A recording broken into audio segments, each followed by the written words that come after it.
দ্বিতীয় দিনৰ বাবে বন্ধ হৈ পৰিছে অসম মেঘালয়ৰ মাজত বাণিজ্যিক বাহনসমূহ চলাচল আৰু এই খবৰলৈ বৰ্তমান সময়ত নিউজ 18 অসম নৰ্থ ইষ্টৰ ডিজিটেল পেজত মই প্ৰিয়ব্ৰতে সকলো দৰ্শককে স্বাগতম জনাইছো আৰু যথেষ্ট উত্তেজনা বৰ্তমান সময়তো থকা দেখিবলৈ পোৱা গৈছে।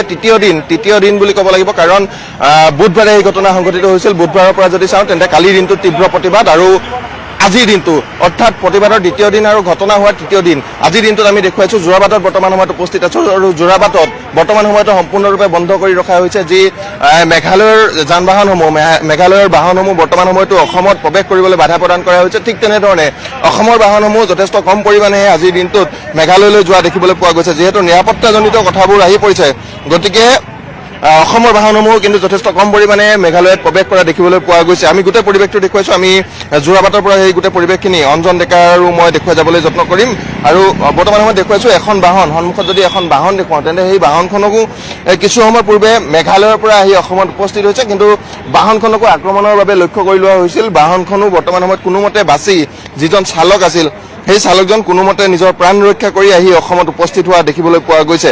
গতিকে সেই গোটেই খবৰখিনি সেই গোটেই কথা বতৰাখিনি আমি দৰ্শকসকলক দেখুৱাবলৈ যত্ন কৰিম, দৰ্শকসকলক জনাবলৈ যত্ন কৰিছোঁ বৰ্তমান সময়ত। আৰু আমি দেখুৱাইছোঁ গোটেই পৰিৱেশটো যে বৰ্তমান সময়ত কেনেধৰণে আৰক্ষীৰ এক কটকটীয়া নিৰাপত্তা বেষ্টনী গঢ়ি তোলা দেখিবলৈ পোৱা গৈছে। যোৱাকালিৰ দিনটোত যদি চাওঁ তেন্তে যথেষ্ট কম পৰিমাণে নিৰাপত্তাৰক্ষী আছিল। অসম আৰক্ষী, যান বাহন আৰক্ষীয়ে ধৰি CRPF যথেষ্ট কম পৰিমাণে আছিল কিন্তু আজি যথেষ্ট বৃদ্ধি পোৱা দেখিবলৈ পোৱা গৈছে।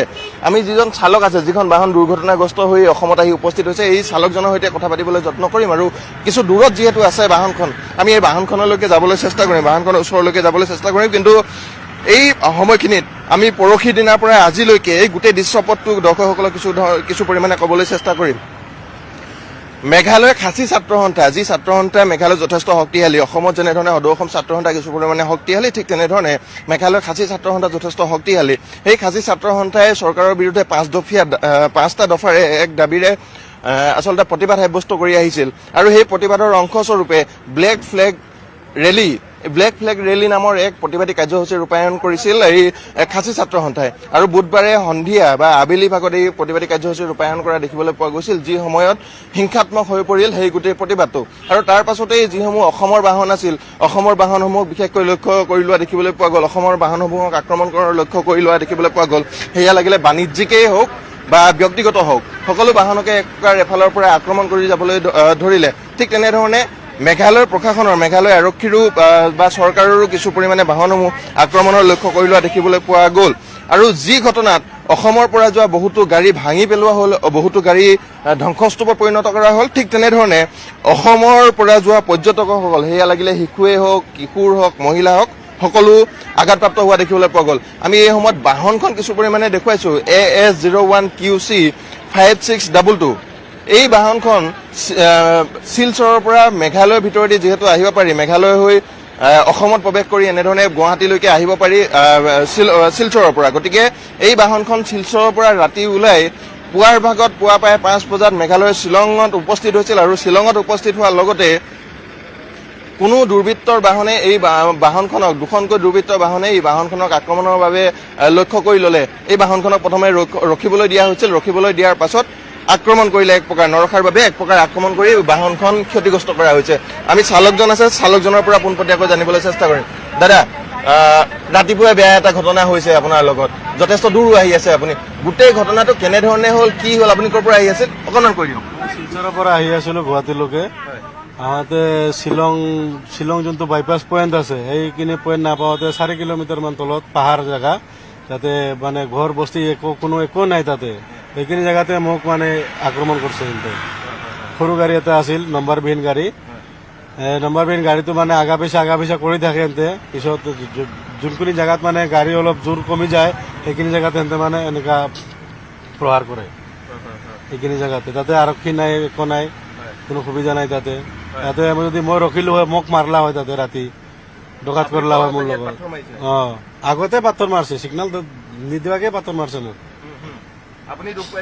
মইতো অলপতে চকুত পৰা নাই, চকুত পৰিলেতো মই বৰবাদ। মই অকলে আছিলো।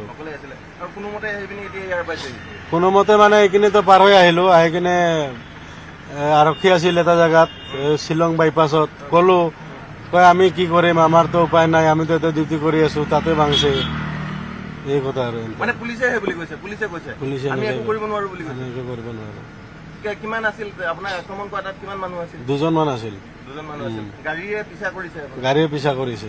গাড়ী পিছা এন্তে মানে এনি টাইম গাড়ীয়ে পিছা কৰি থাকে। অসমৰ গাড়ী আৰু দেখি আহিছে? অসমৰ গাড়ী আহি আছে, গাড়ী আৰু গাড়ী আহি আছে। আহি আছে। গাড়ীবোৰ ওলাই থকা দেখিছে নে? সোমোৱা গাড়ীও আছে? নাই, কিছু সোমোৱা গাড়ী আছে, কিছু ওলোৱা গাড়ী আছে। ৰানিঙতো ইমানখিনি দেখা নাপায় না, বহুত ৰিক্সত মই গাড়ী চলাই আহি আছো। ৰাতিটো আহিছে, ৰাতিটো চলাইছে? নাই, ৰাতিটো নাই, মই যোৱাই ৰখিছিলো। এইবিলাকৰ কাৰণে মানে ৰাতিটো আমি ৰখি গৈছো, ৰাতি অহা নাই। পুৱা যেতিয়া পোহৰ হৈছে তেতিয়া আমি ওলাই আহিলো।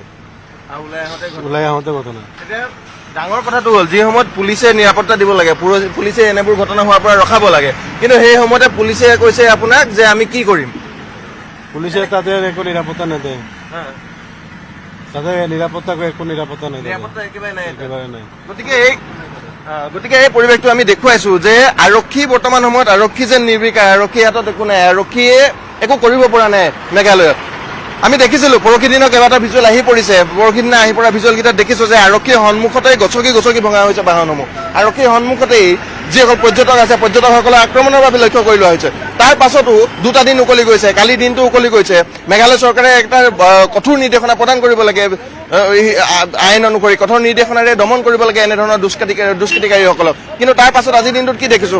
আজিৰ দিনটোতো অসমৰ যিসমূহ বাহন আছে, অসমৰ যিসমূহ মালবাহী হওক বা ব্যক্তিগত বাহন হওক, সকলো বাহনৰ আক্ৰমণৰ বাবে লক্ষ্য কৰি লৈছে, যিটো একেবাৰে নিৰাপত্তা দিয়াৰ ক্ষেত্ৰত সম্পূৰ্ণৰূপে বিফল হৈছে। মহিলা হওক, মই তাকে কৈছো ইতিমধ্যে যে এটা কথা উল্লেখ কৰিছো যে মহিলা হওক, শিশু হওক, বৃদ্ধ হওক, সকলোকে আক্ৰমণৰ বাবে লক্ষ্য কৰি লৈছিল পৰহি দিনটোত, অৰ্থাৎ বুধবাৰৰ দিনটোত। তাৰ পাছত আজিৰ দিনটোলৈকে কিন্তু উত্তেজনা কমা নাই। উত্তেজনা বৰ্তমান সময়তো আচলতে চলি থকা দেখিবলৈ পোৱা গৈছে, আৰু পুনৰ আক্ৰমণৰ বাবে লক্ষ্য কৰি লৈছে অসমৰ বাহনসমূহ। ক'লা বাহনে, 2খনকৈ ক'লা বাহনে আচলতে এই বাহনসমূহ প্ৰথমে খেদি আহে, পিছা কৰে, আৰু তাৰ পাছত এই বাহনসমূহক আক্ৰমণৰ বাবে লক্ষ্য কৰি লয় বা এই বাহনসমূহত আক্ৰমণ কৰে বুলি উল্লেখ কৰিছে। আৰু যেতিয়াই আৰক্ষী কাষ চাপিছে এই লোকসকল, আৰক্ষী কাষ চপাৰ সময়ত তেওঁলোকৰ মন্তব্য, আৰক্ষীৰ মন্তব্য যে আমি কি কৰিম, অৰ্থাৎ আৰক্ষীৰ হাতত একোৱেই নাই। কিন্তু প্ৰশ্নটো হ'ল, এখন গণতান্ত্ৰিক দেশত, এখন আইন থকা দেশত, এখন চৰকাৰ থকা দেশত এনেধৰণৰ ঘটনা কেনেধৰণে সংঘটিত হ'ব পাৰে, য'ত নেকি আৰক্ষীয়ে সম্পূৰ্ণ ব্যৱস্থাসমূহ নিয়ন্ত্ৰণ কৰিব লাগে, আৰক্ষীয়ে লোকক, জনসাধাৰণক নিৰাপত্তা প্ৰদান কৰিব লাগে, কিন্তু সেই সময়তে আৰক্ষীৰ উত্তৰত যেন সকলো বৰ্তমান সময়ত হতচকিত হৈ পৰিছে। কাৰণ আৰক্ষীয়ে এইজন চালকক মন্তব্য কৰিছে যে আমি কি কৰিম। গতিকে বৰ্তমান সময়ত যদি চোৱা হয়, তেন্তে মেঘালয় প্ৰশাসনে হওক বা মেঘালয় চৰকাৰেই হওক, এইসকল লোকক, অসমৰ পৰ্যটকেই হওক বা অসমৰ চালকেই হওক, অসমৰ বাহনসমূহ হওক, এইসকলক নিৰাপত্তা প্ৰদান কৰাত সম্পূৰ্ণৰূপে বিফল হৈছে মেঘালয় চৰকাৰ। মেঘালয় চৰকাৰে কোনো ধৰণৰ ব্যৱস্থা গ্ৰহণ কৰিব পৰা নাই বৰ্তমানলৈকে, আৰু আমি পৰিৱেশটো দেখুৱাইছো যথেষ্ট উত্তেজনা। যিখন মেঘালয়ৰ বাহনে অসমত প্ৰৱেশ কৰিবলৈ চেষ্টা কৰিছে, সেইখন বাহনেই প্ৰতিবাদৰ সন্মুখীন হৈছে এই যোৰাবাটৰ অংশত, আৰু ইয়াৰ পৰা ইউ টাৰ্ণ মাৰি পুনৰ মেঘালয়ৰ দিশে বা শ্বিলঙৰ দিশে ঘূৰি যাব লগা হৈছে যোৰাবাটৰ পৰা। অৰ্থাৎ এক প্ৰকাৰ বৰ্তমানো সম্পূৰ্ণ উত্তেজনা প্ৰণোদিত এই অঞ্চল, সম্পূৰ্ণৰূপে উত্তেজনা এই অঞ্চলত বিৰাজমান হৈ আছে।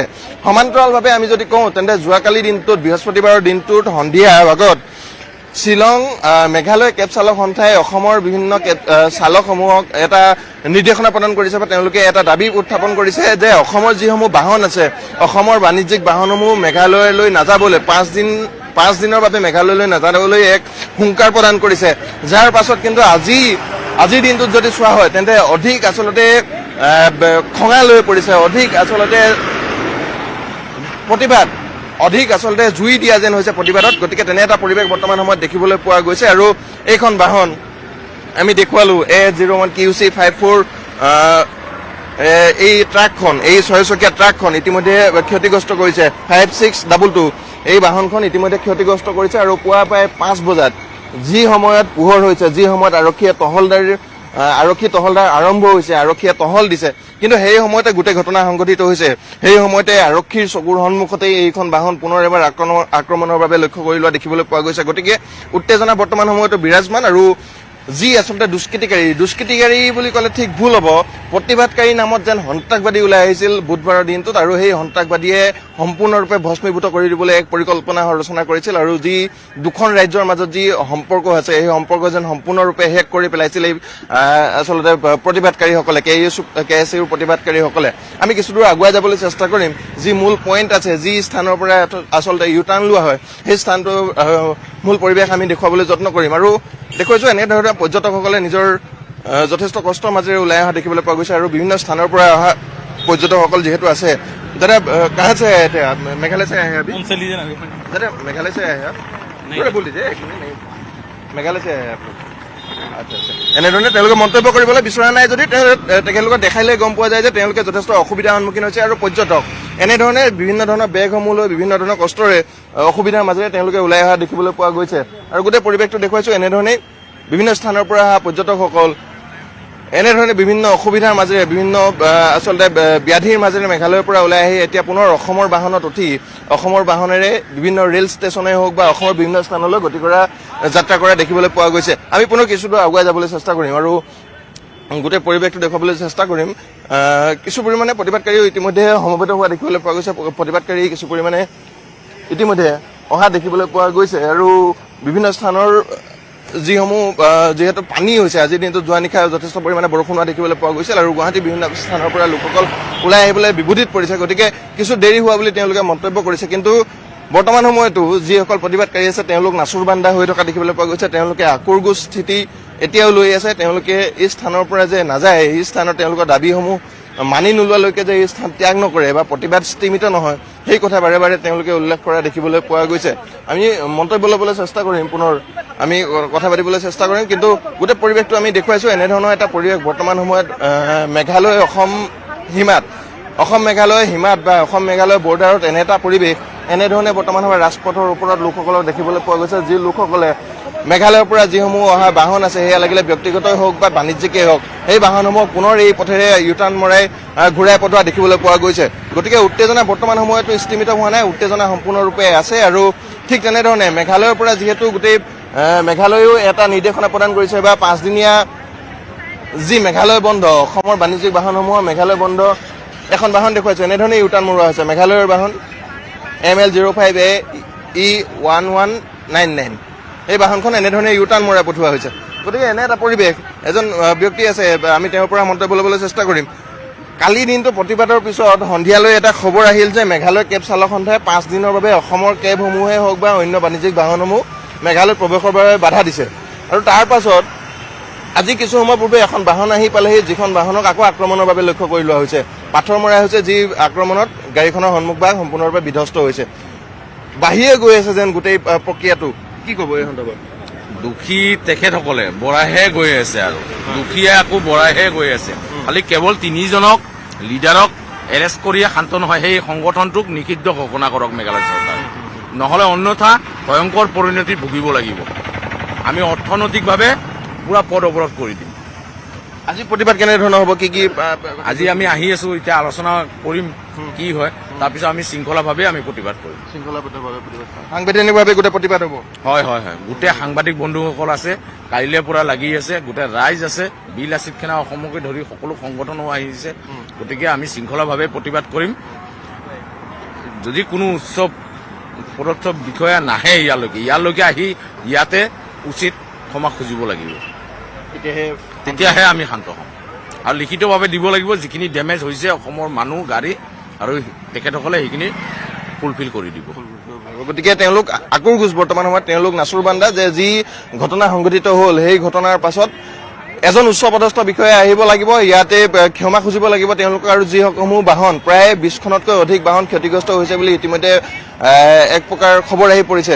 গতিকে 20খনতকৈ অধিক ক্ষতিগ্ৰস্ত হোৱা বাহনসমূহৰ ক্ষতিপূৰণ লাগিব, আৰু যিসকল লোকে ইতিমধ্যে চিকিৎসাধীন হ'ব লগা হৈছে, যিসকল লোকে আঘাতপ্ৰাপ্ত হৈছিল, সেইসকলৰ ওচৰত ক্ষমা খুজিব লাগিব। তাৰ পাছতহে তেওঁলোকৰ যি আন্দোলন আছে,